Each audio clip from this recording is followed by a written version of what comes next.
If you're going to make a phone, you have to get a lot of things right. You need all-day battery life, a big crisp screen, thoughtful software, lots of apps, a great camera, and so much more. And here's the best part, even if you do all that, you're still just like every other phone, making a kick-ass, take no prisoners phone that is everything well just lumps you into the middle of the pack. LG knows all about the middle of the pack. Its G6 phone checks every box, does everything it needs to do, and as a result could not be less interesting. When the company has done wacky, attention-grabbing things before, it hasn't gone well.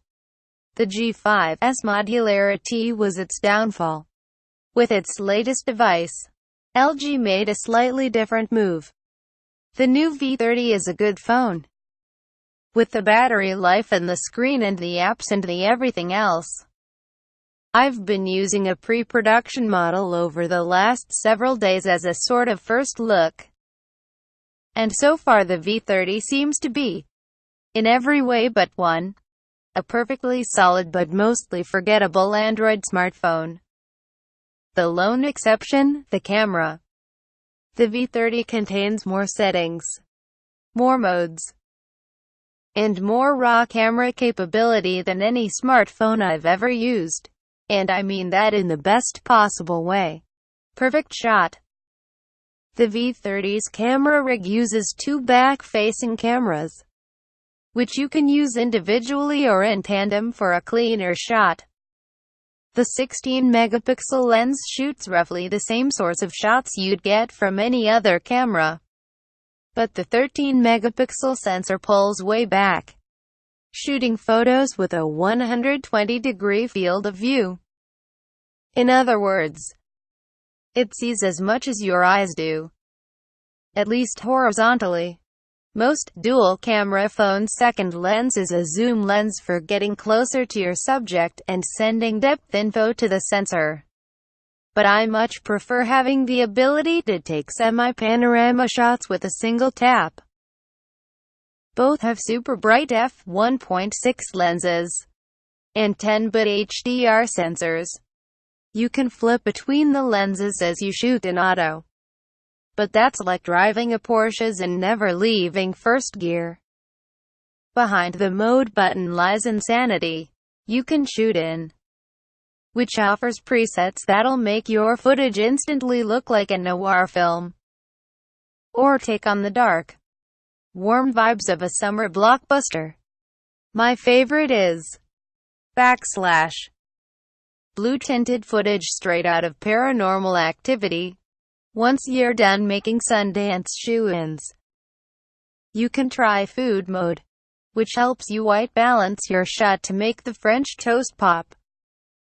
The V30 can help you make one of those collages where you take the exact same shot in a bunch of different places. It can do a time-lapse or slow-mo video. It can shoot regular panoramas and spherical ones. It can shoot in full manual mode. I'm sure I haven't tried everything it can do. So far, the photos and video I've taken look fantastic. A hair over-processed and mushy in spots, but mostly crisp, clear, and dynamic. They even sound good. The app itself opens and works quickly, and doesn't overwhelm you with buttons despite all the V30 can do. If you buy this phone, you'll spend hours exploring all the ways it can help you take great photos and videos.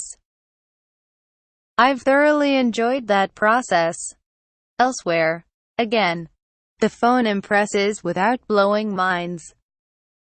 It's 6-inch, 2880 by 1440, 18:9 aspect ratio screen looks great. Its 4 gigs of RAM and 64 gigs of storage can't match some other flagship phones, but should be enough for most people. The Snapdragon 835 processor does just as well as that chip does in every other phone on the market.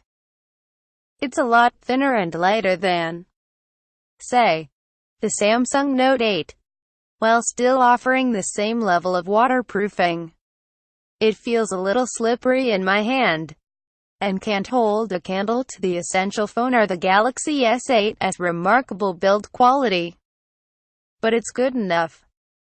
I've only had the phone for a few days, and so far the only thing I loathe about the V30 is the same thing I always loathe about LG phones: its take on Android.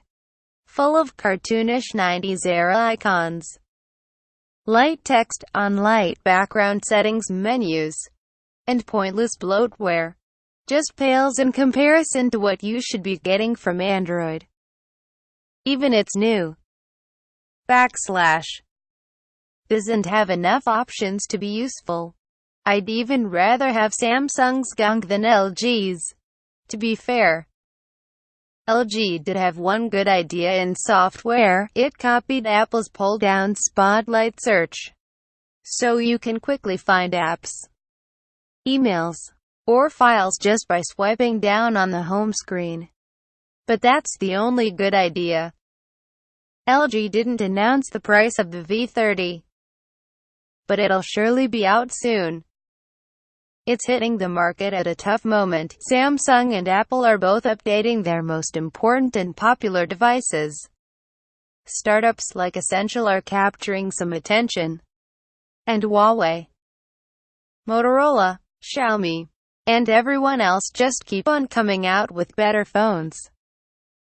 Still, LG desperately needed a way to stand out that wasn't gimmicky or pointless. The company picked the camera, and took a smartphone shooter to its limits. Good call on that one.